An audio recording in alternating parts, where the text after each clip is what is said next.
InsyaAllah.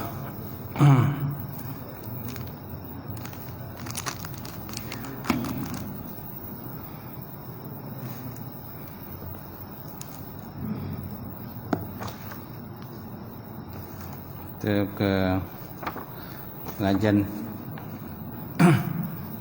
pengajian malam ni dengan kita sama-sama membaca umul kitab ila hadratin Nabi Muhammadin Mustafa Rasulullah sallallahu alaihi wasallam wa ala al-kiram ashab nizam insyaallah. Al-Fatihah. A'udzu billahi minasyaitonir rajim.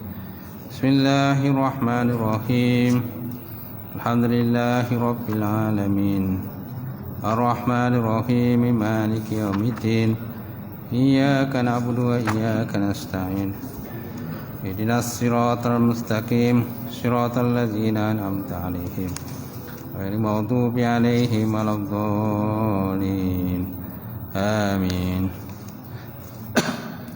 Assalamualaikum warahmatullahi ta'ala wabarakatuh. Alhamdulillahi wahdah, sadaqa wa'dah, wa nasara 'abdah, wa 'azza jindahu, wa hazamal ahzaba wahdah.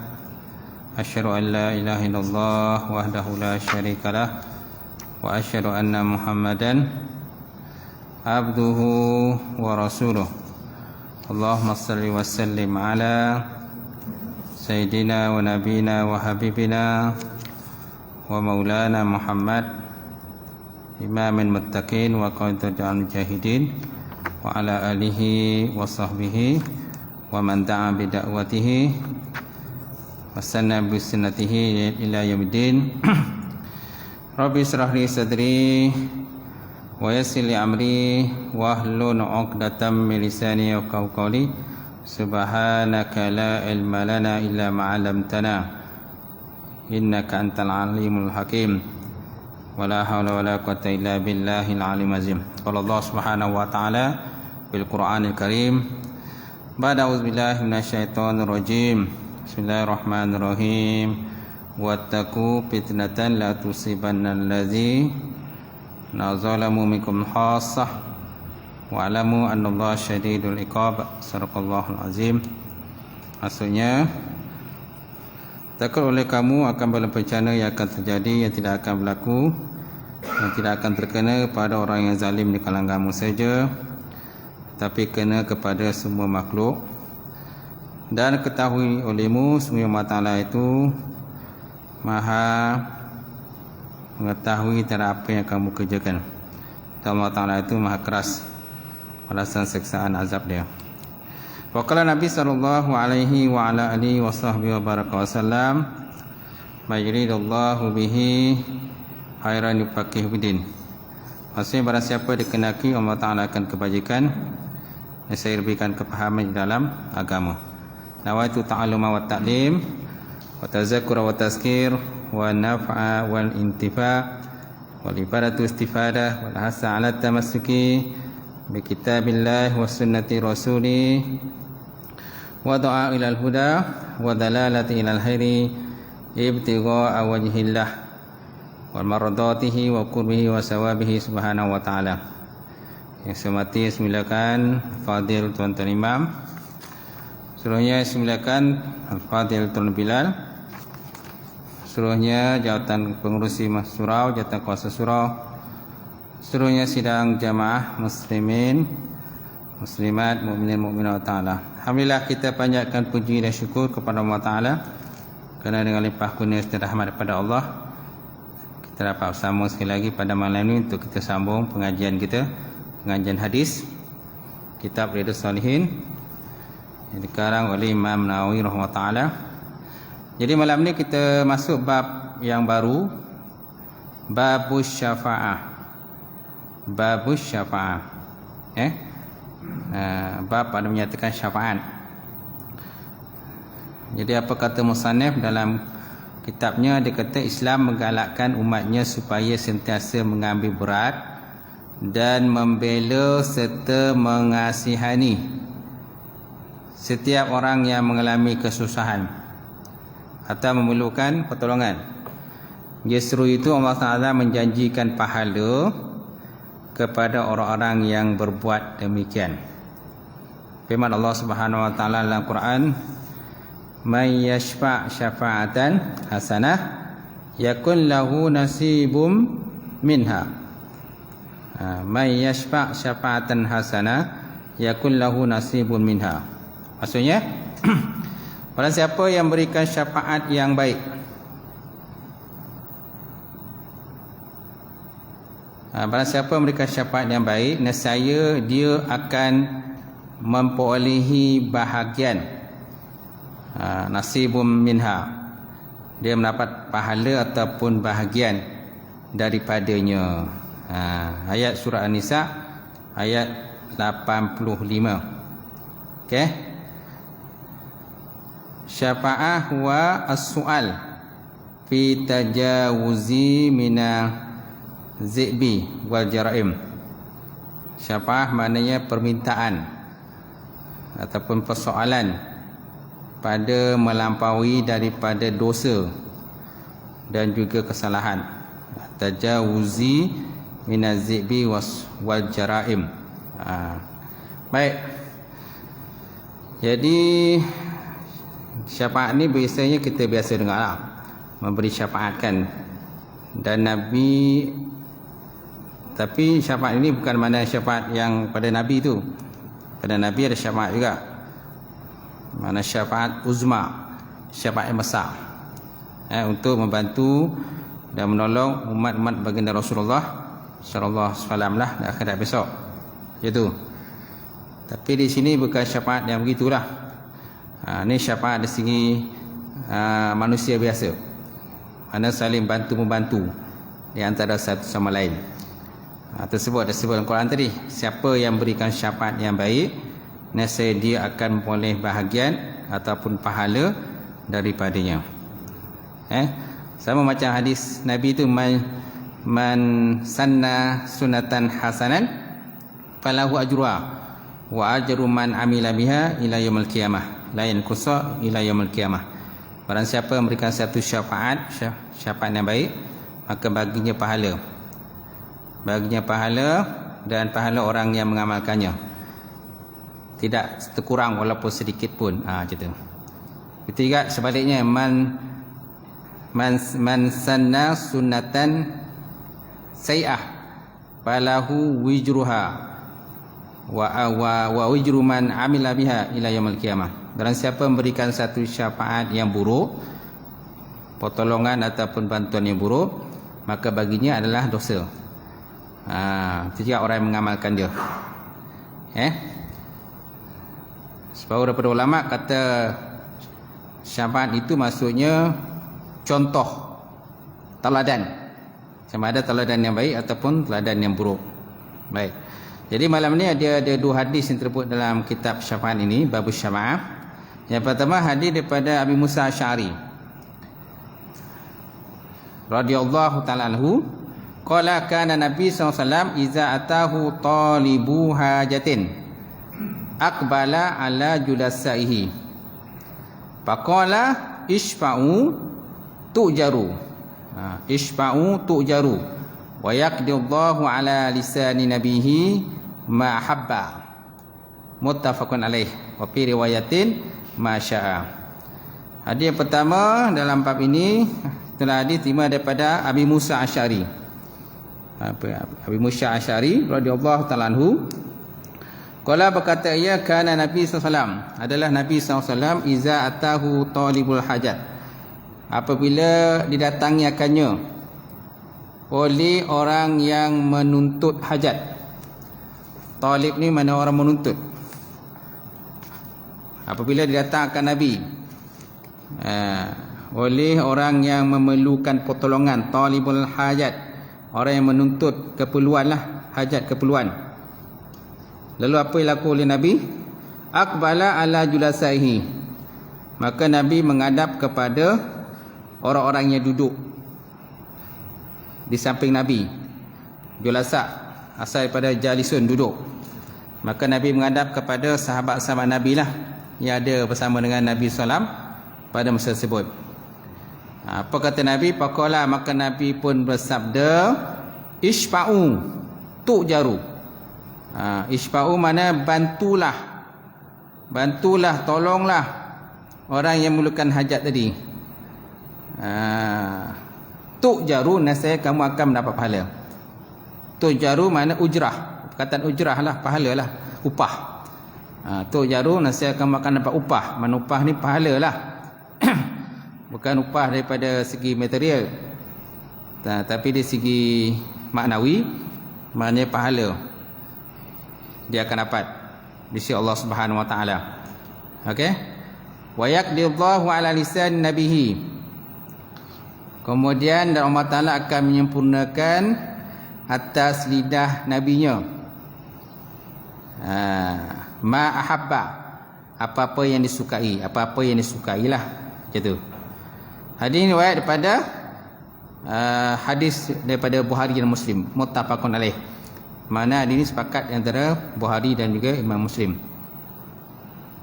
Dan hadis ini disebut oleh Imam Bukhari dalam kitab zakat. Dalam kitab zakat dalam bab sedekah. Kemudian dalam kitab adab dan juga dalam kitab tauhid, bab tauhid. Kemudian Imam Muslim menyebut dalam kitabul adab, dalam bab istihbab syafa'ah fi ma laisa biharam, sunat memberi syafa'ah ataupun memberi pertolongan, bantuan fi ma laisa bil haram, pada sesuatu benda yang tidak haram. Macam tu. So apakah faedah pada hari ini? Dia kata at-targhib fi syafa'ah lima fiha minal ujri sawa'un uqdiyatil hajat au amla, ataupun tidak. Hari ini dia merupakan satu targhib, mana targhib ini menggalakkan ataupun menggemarkan fi syafa'ah, dalam bab syafa'ah tadi, dalam bab memberi bantuan ataupun tolongan. Lima fiha, kerana padanya terdapatnya pahala. Sawa'un uqdiyatil hajat, sama ada ditunaikan hajat tadi, la, ataupun tidak ditunaikan. La syafa'ata fil hudud, bukan syafaat dalam bab hudud. Dia kata bukan hadis ini bincang berkenaan dengan syafaat dalam bab hudud. La syafa'ata fil hudud iza wusila amraha ilal hakim, apabila disampaikan sesuatu urusan itu kepada hakim. Bila seorang itu ditetapkan balasan, katanya orang itu berzina ke mencuri kan, mencuri maka nak dipotong tangannya, dan berzina maka nak luratan. Bukan dalam bab tu lah, bukan dalam bab memberi pertolongan dalam bab tu. Minta supaya orang itu dilepaskan daripada hukuman hudud tadi. Dia kata la syafa'atan fil hududillahi ta'ala iza usila amraha ilal hakim, bukan syafaat dalam bab hudud apabila disampaikan sesuatu urusan tadi kepada hakim. Bukan dalam bab tu, tapi di dalam bab syafaat biasa dah, memberi bantuan atau pertolongan kepada orang lain yang memerlukan pertolongan ataupun bantuan, macam tu. Sebab Imam Bukhari sebut hadis ini dalam kitab zakat, dan Imam Muslim menyebut dalam babul adab, istihbabul syafa'ah fi ma laysa bil haram. Dia kata sunatkan syafa'ah pada satu benda yang bukan haram, tuan-tuan. Itu hadis tadilah. Jadi itu dikatakan bab syafaat. Kerana syafaat ni pun macam-macam jenis syafaat. Nabi pun bagi syafaat kan kepada umat Nabi lah akhir zaman besok. Macam tu. Baik. Jadi apakah pengajaran daripada hadis ni? Sebut dalam kitab Jawi dia kata orang Islam mestilah memberi kesokongan.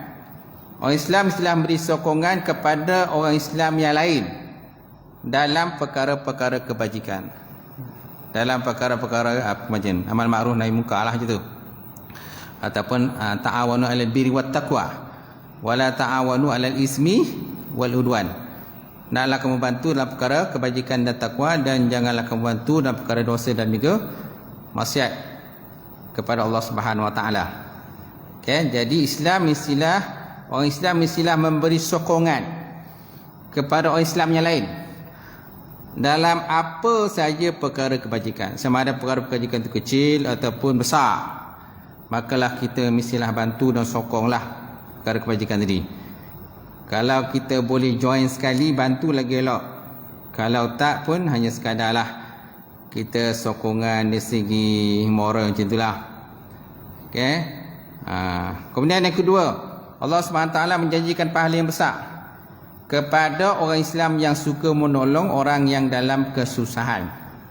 Dan dalam hadis sebelum ni pun kita dah bincanglah berkenaan dengan barang siapa yang berikan kelapangan bagi orang mukmin yang lain, Allah Ta'ala berikan kelapangan bagi dia. Dan barang siapa yang menghilangkan duka cita kepada mukmin yang lain, maka Allah Ta'ala akan menghilangkan duka cita bagi mukmin yang lain, bagi diri dia. Ya?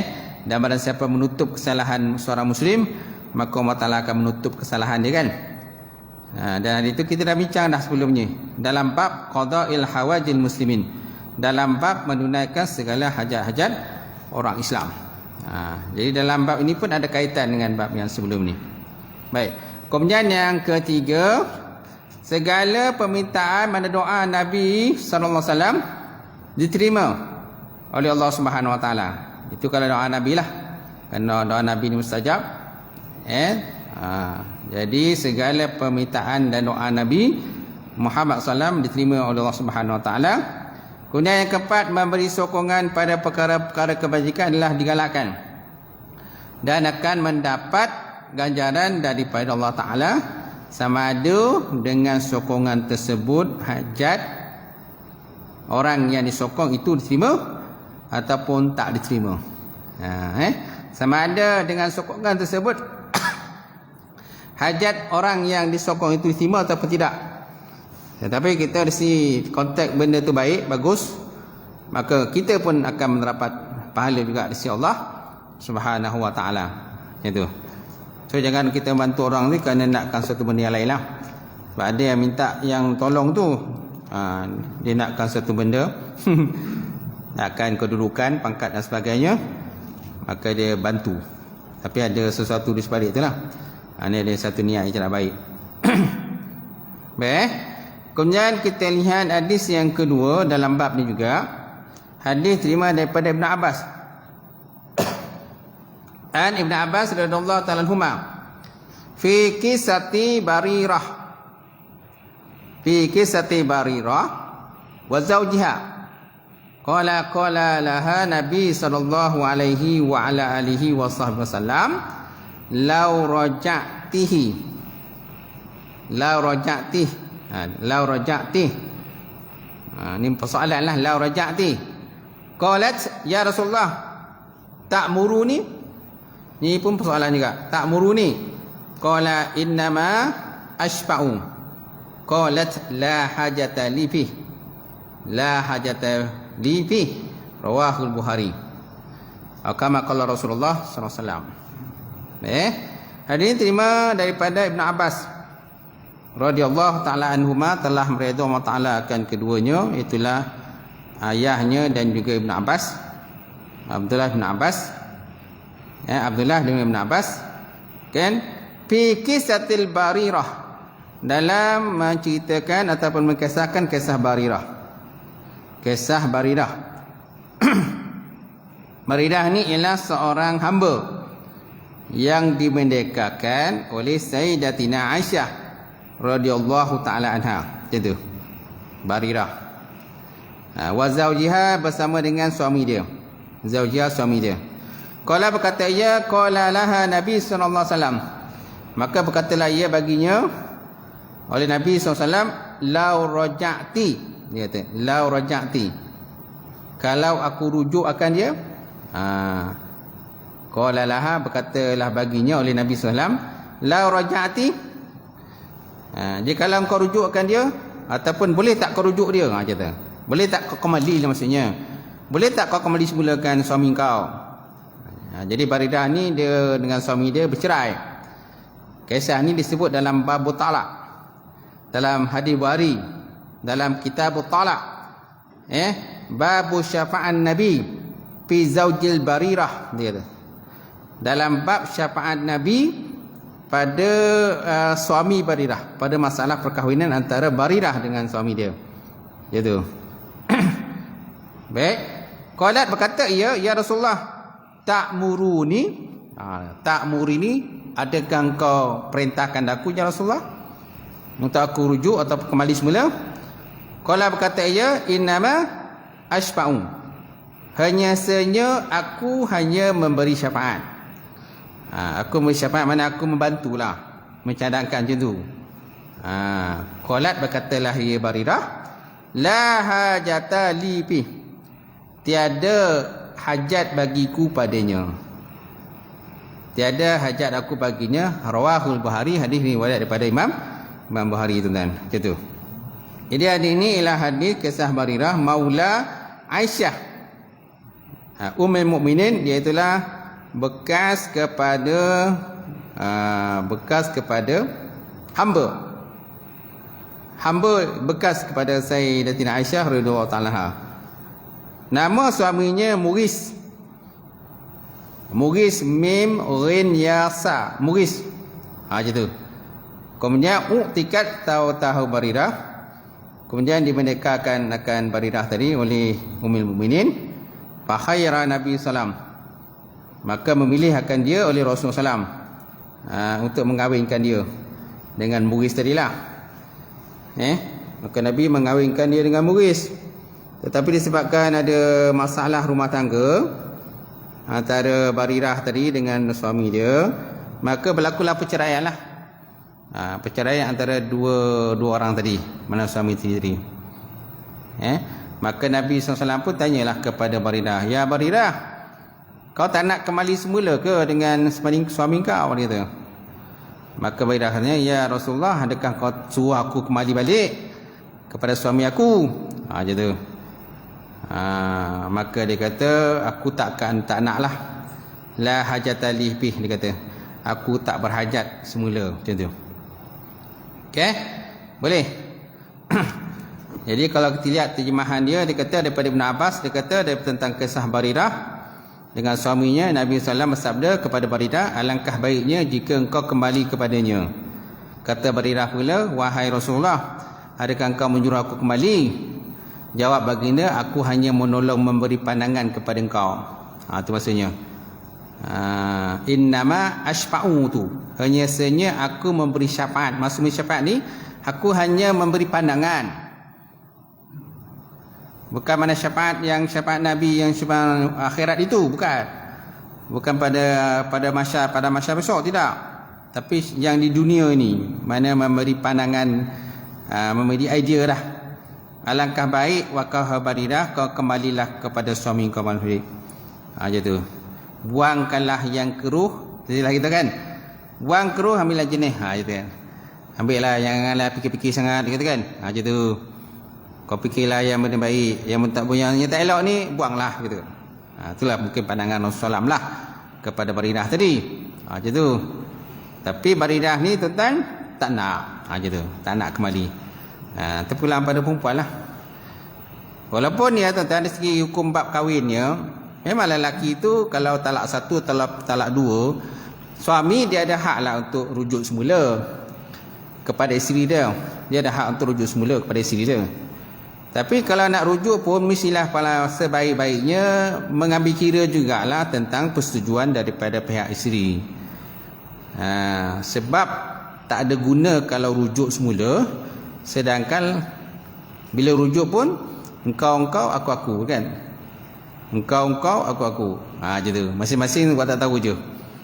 Seolah macam tak rujuk. Seorang ke darat, seorang ke bawah. Macam tu. Seorang tidur dalam, seorang tidur luar. Seorang tidur dalam bilik, seorang tidur kat tangga. Betul tak? Dia tak ada guna lah. Tak ada guna lah kalau rujuk. Walaupun kuasa rujuk itu daripada pihak suami, talak satu, talak dua ni, tetapi sebaik-baiknya mestilah mendapat persetujuan terlebih dahulu. Sebab ada perempuan-perempuan yang tak bersedia untuk rujuk balik. Sebab dia dah macam dah tawar lah kan. Tak? Ialah tawar hati lah tu. Dah tahu hati kan, dah tak ada perasaan, feeling dah tak ada macam tu kan. Mungkin dia belajar daripada pengalaman dia sebelum ni dengan suami dia tadi. Mungkin suami dia kaki pukul ke, mungkin suami dia hisap dadah ke, apa taklah. Benda-benda yang mungkin mengguris hati dan perasaan dia, dan sukar untuk dia rujuk semula ataupun kembali semula pada suami dia. Itu sebaiknya mestilah mendapat persetujuan daripada pihak isteri itu, bekas isteri lah. Itu paling baik lah. Kalau di pejabat agama pun memang macam tu. Kalau prosedur di pejabat agama pun memang, kalau nak rujuk panggil isteri sekali, bekas isteri kena datang ke pejabat agama. Tak boleh tiba-tiba suami kata rujuk. Suami datang pejabat agama kata dia rujuk isteri semula, sedangkan isteri dia tak dibawa ke pejabat agama. Mestilah dua-dua kena ada. Ada suami dan ada isteri, bekas isteri kan.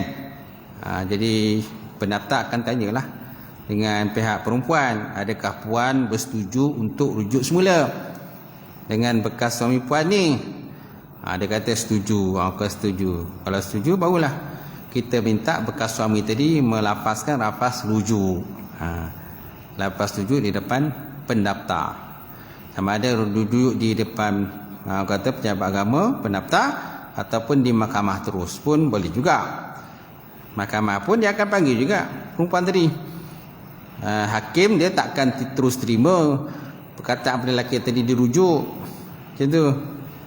Memanglah kuasa rujuk tu pada pihak suami, kan?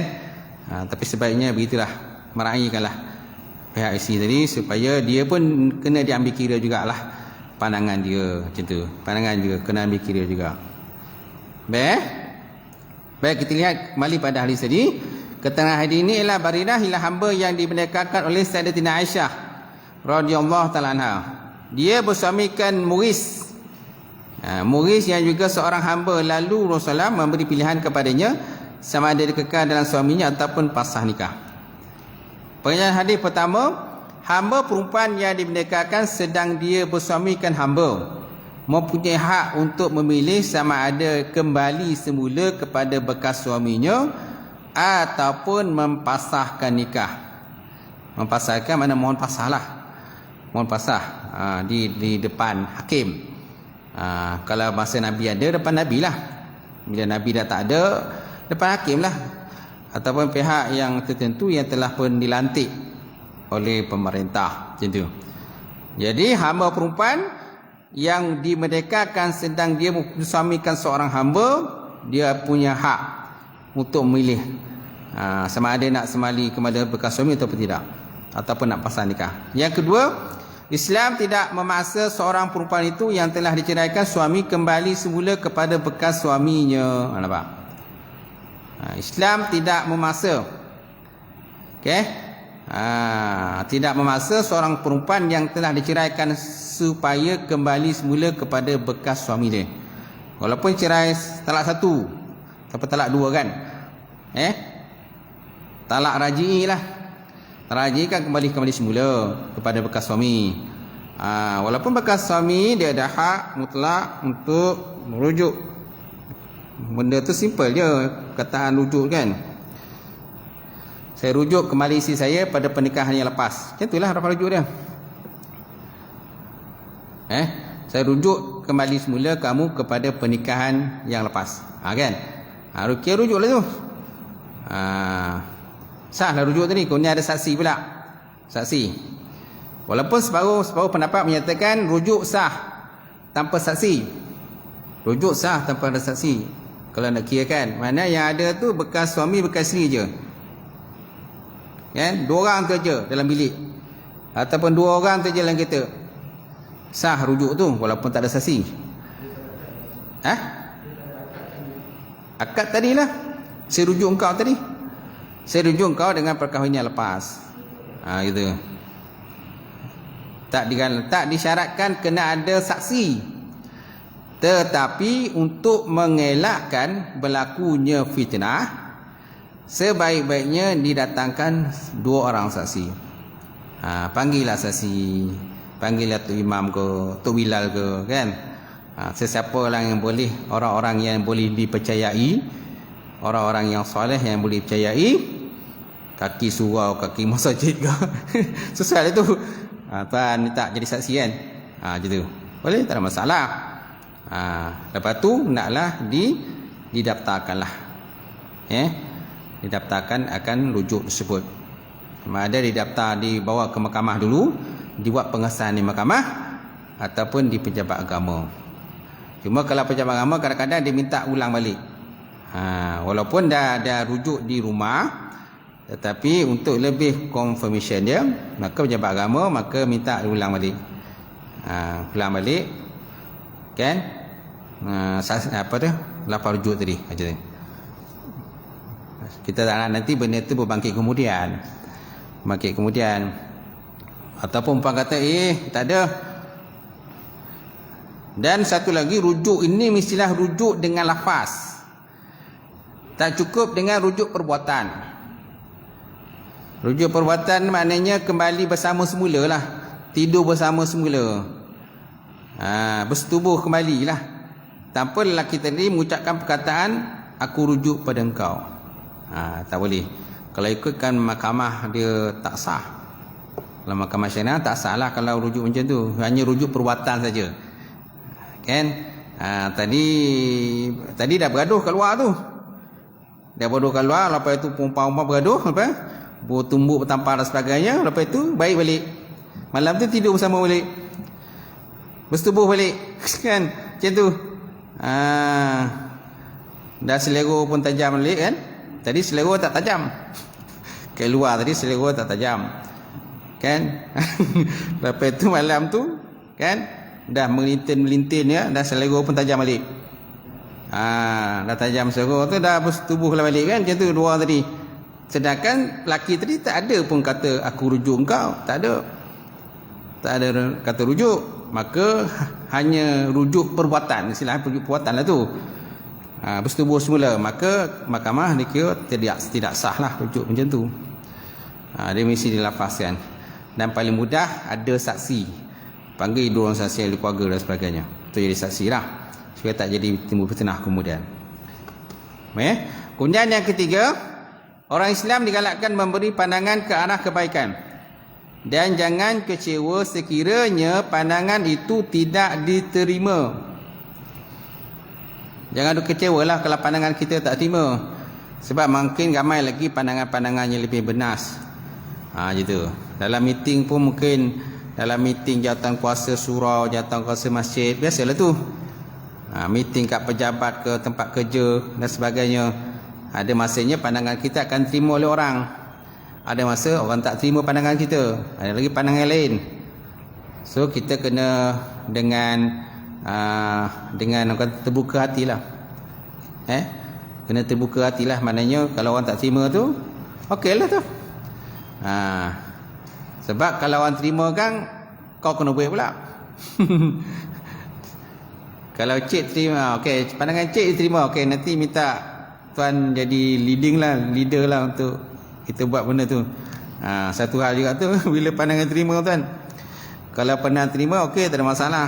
Masalah bila pandangan tuan-tuan diterima, tuan pula kena jadi ketua pula, menguruskan benda tu kan. Biasalah tu, dalam meeting ataupun dalam mesyuarat. Ada orang tak bagi pandangan langsung pun ada juga. Tak ada pandangan langsung pun masalah juga tuan. Senyap bila meeting tu.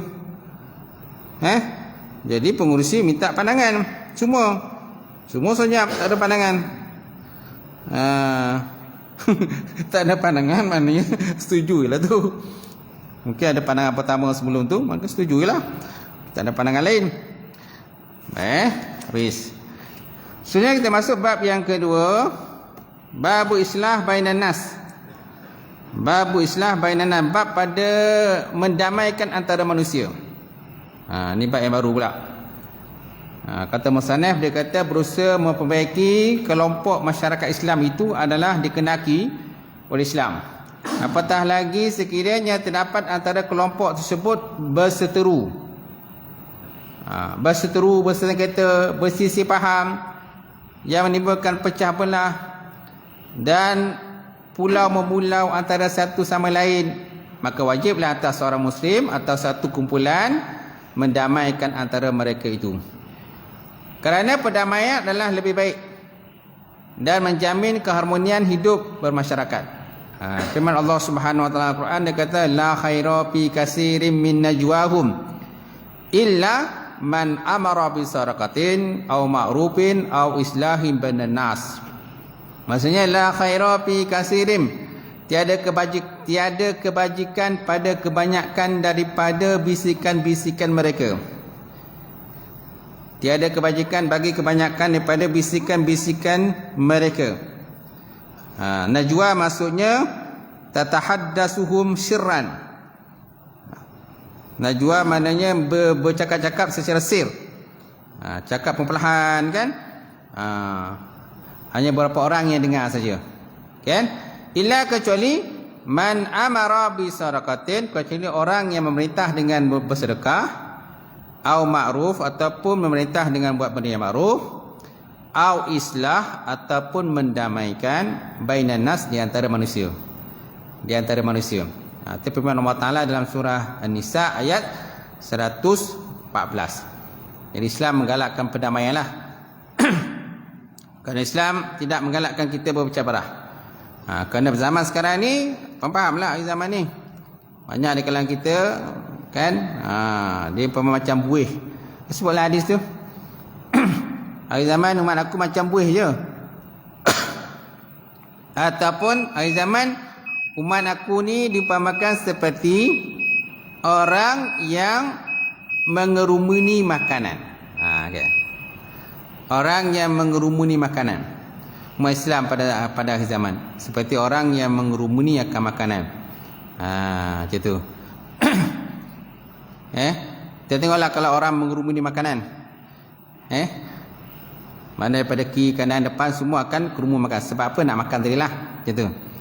Maka sahabat bertanya dengan Nabi, ya Rasulullah, adakah umat Islam masa tu jumlahnya sedikit? Tidak. Maka Nabi kata tidak, umat aku ramai pada tu. Tetapi Allah Subhanahu Wa Taala telah mencabut akan perasaan gerun pada musuh Islam.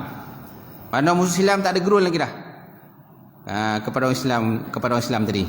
Kemudian Allah Ta'ala telah, kemudian Islam pula dihinggapi oleh penyakit hubbud dunya wa karahatil maut, cinta dunia dan takut pada mati. Cinta dunia dan takut pada kematian. Itulah yang berlaku pada akhir zaman. Jadi umat Islam ni macam buih je lah, yang kosong, tak ada apa-apa. Ramai banyak kan, berbilion-bilion, berjuta-juta umat Islam, tapi masing-masing bertelagah dan kejap telagah sana, telagah sini, pecah sana, pecah sini dan sebagainya. Masing-masing dengan pahaman masing-masing. Sedangkan Islam menggalakkan kepada kita persatuan, perdamaian dan sebagainya. Baik. Jadi kita lihat pada hadis tadi, Allah Ta'ala sebut dalam Quran tadi, la khaira fi katsirin min najwahum illa man amara bis sadaqatin aw ma'rufin aw islahin bainan nas. Tiada kebajikan pada kebanyakan daripada bisikan-bisikan mereka kecuali orang-orang yang memerintah dengan perkara makruf dan orang yang memerintah dengan bersedekah dan mendamaikan antara manusia. Ini berkenaan dengan hukum bisikan lah. Berbisik ni boleh, tapi tengok keadaan lah. Tengok keadaan. Kalau kita tengok, kalau 3 orang, kita dalam 3 orang, kita berbisik 2 orang, kita boleh bisik orang dengan syarat kita beritahu dengan orang ketiga, kami ada benda nak disettlekan, nak dibisikkan. Jadi tuan tak perlu dengar lah. Mana minta persetujuan dia, tak ada masalah. Tak ada masalah kalau kita minta persetujuan daripada sahabat kita. Benda itu tak menyakitkan. Kalau 2 orang berbisik, seorang ketiga tak diberitahu pun apa keperluan berbisik tadi, antara 2 orang tadi, ini akan menyakitkan hati lah, sakit hati. Ini tentu mengumpat aku tu. Tak lain mengumpat aku tu. Macam tu. Kemudian dalam kumpulan yang ramai, contohnya ada 10 orang dalam kumpulan tu, 2 orang berbisik, ini tidak akan menyakitkan hati orang lain lah. Sebab ada masanya kita perlu berbisik 2 orang tu, sebab orang lain tak perlu tahu pun. Mungkin ada benda penting nak dibisikkan. Gitu. Sebab kalau kita cakap kuat kan, mungkin akan mengganggu orang lain. Kita tengok dalam bab bisik pula. Bisik ni pun panjang punya pembahasan ni. Hukum asalnya bisik ni memang tak boleh. Hukum asalnya berbisik ni tak dibolehkan. Tetapi tengok kepada wakil ataupun keadaan-keadaan tertentu yang bolehkan seseorang itu berbisik. Gitu. Contoh kalau kita dalam kumpulan yang ramai, lagi pula kita dalam pengajian ilmu. Kita dalam pengajian ilmu, kita nak bercakap dengan kawan kita, sudah tentu kita kena berbisik. Sebab cakap kuat kan mengganggu pengajian, mengganggu ustaz ataupun tok guru yang mengajar. Macam tu.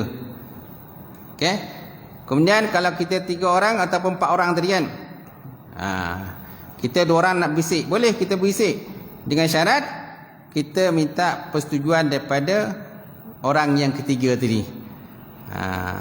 Orang yang ketiga tadi. Minta maaf tuan, biar kami 2 orang tu berbisik dulu, nak selesaikan masalah ni, bincang dulu kan.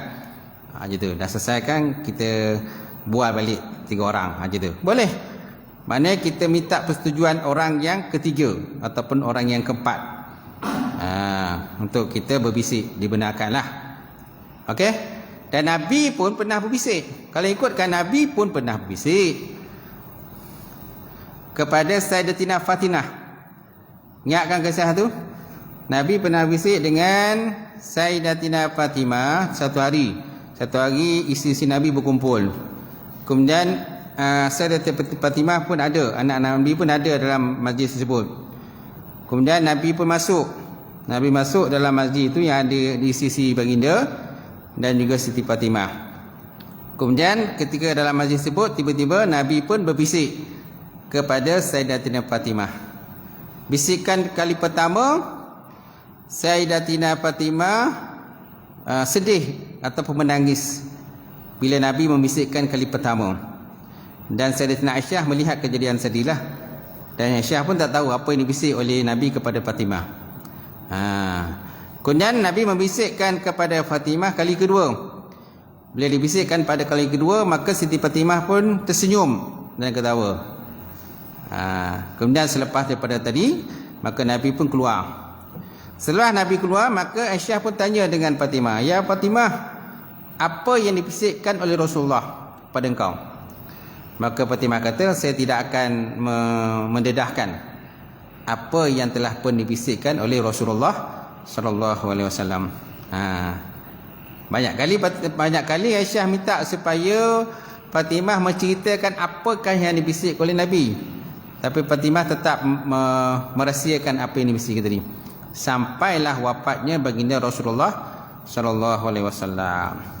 Bila Nabi dah wafat, sekali lagi Siti Aisyah minta kepada Fatimah menceritakan apakah yang dibisikkan oleh Rasulullah. Gitu. Maka Fatimah berkata, pada kali pertama dibisikkan padaku, maka aku tersenyum dan ketawa. Yang disebut tu iaitulah berkenaan apa yang dibisikkan tadi, iaitulah Nabi kata kepadaku, dia kata, tidak berapa lama lagi aku akan wafat. Tidak berapa lama lagi aku akan wafat dan akan meninggalkan dunia ini. Itu yang dibisik oleh Nabi pada Fatimah pada kali pertama. Maka bila Fatimah dengar apa yang dibisik Nabi tadi, maka dia pun sedih dan menangis. Kemudian Nabi membisik pada kali kedua. Bila bisik kali kedua, maka Fatimah kata, bisikan kedua itu Nabi kata kepada Fatimah, "Wahai Fatimah, kamu ni termasuk di kalangan wanita-wanita terbaik di kalangan ahli syurga." Wanita-wanita terbaik di kalangan ahli syurga. Termasuklah Masitah, kan, isi kepada Firaun tu. Masitah kan, dan perempuan-perempuan Siti Khadijah dan sebagainya, itu antara perempuan-perempuan yang terbaik lah. Maka bila dikata macam tu, maka tersenyumlah Fatimah, dan ketawalah dia. Maka itulah rahsia dia. Itulah apa yang dibisikkan Rasulullah kepada diriku. Maknanya membisikkan benda yang baik. Membisikkan benda yang baik bolehlah. Yang tak boleh itu bisik benda yang tak elok. Mengumpat kawan kita sebelah tu kan. Tengoklah tu kan. Itu. Pandanglah dia tu kan. Pandang kan. Tengok tu. Mengumpatlah tu. Banyak cakap benda tak elok. Kalau macam tu tak dibenarkan, tak boleh. Sebab Nabi kata la khaira fi katsirin min najwahum. Tiada kebanyakan pada kebanyakan daripada bisikan-bisikan itu kecuali man amara bil sadaqatin, orang-orang yang perintah dengan benda sedekah, dengan buat sedekah. Au ma'ruf, atau perintah benda ma'ruf. Au islah bainan nas, ataupun mendamaikan di antara manusia yang lain. Boleh kita berbisik untuk damaikan orang, walaupun orang lain ada di sekitar kita, tapi kita bisik dia minat damaikan antara dua orang yang bertelagah, yang berpalah dan sebagainya.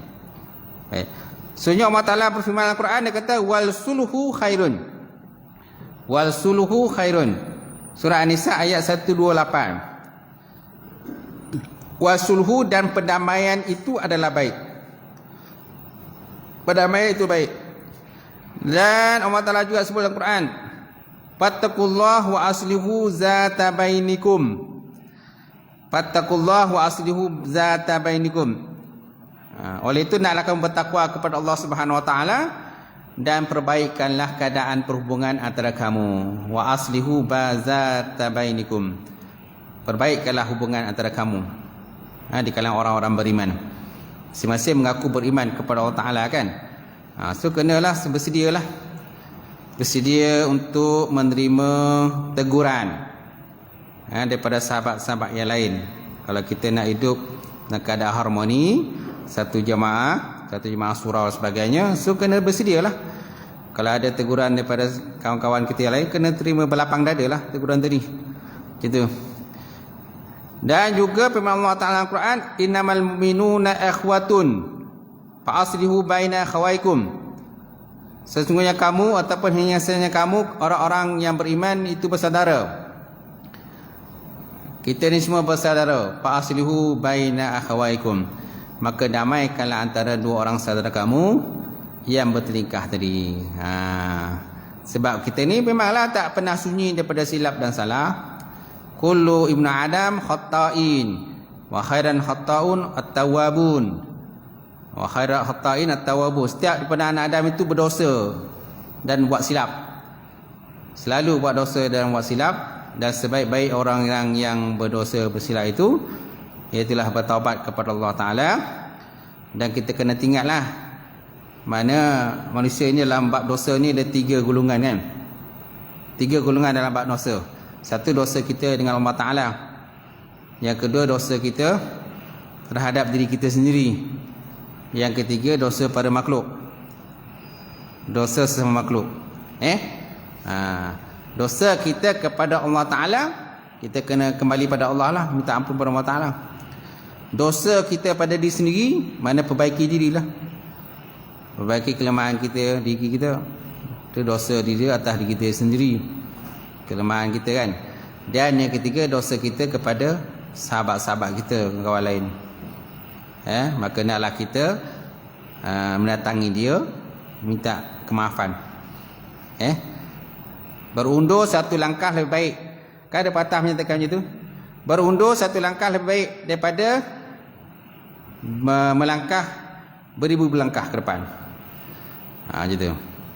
Berundur satu langkah lebih baik. Gitu.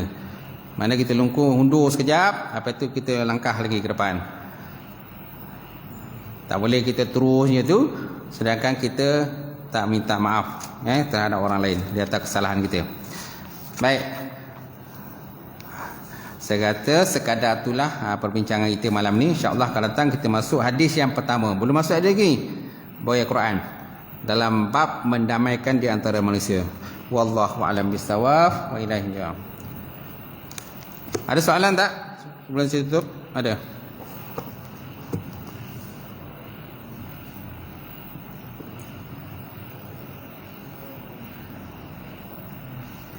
Tak ada?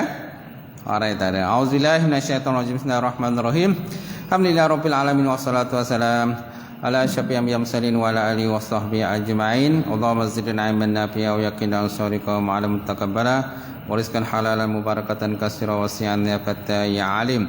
نور لنا قلوبنا بنور معرفتك وافتح لنا كل عارفين اللهم إنا نعوذ من البرص والجنون والجزام والسيل الأسقام تحصنا بزيت الجبروت وتصمنا برب الملكوت وتوكلنا على الحي الذي لا يموت اللهم اصرف عنا هذا الوباء وقنا شر الرداء ونجنا من الطعن وطول البلاء بلطفك يا لطيف يا خبير إنك على كل شيء قدير اللهم بارك لنا في رجب والشعبان وبلغنا رمضان يا أرحم الراحمين ربنا آتنا في الدنيا حسنة وفي الآخرة حسنة وقنا عذاب النار والحمد لله رب العالمين قبل الله منكم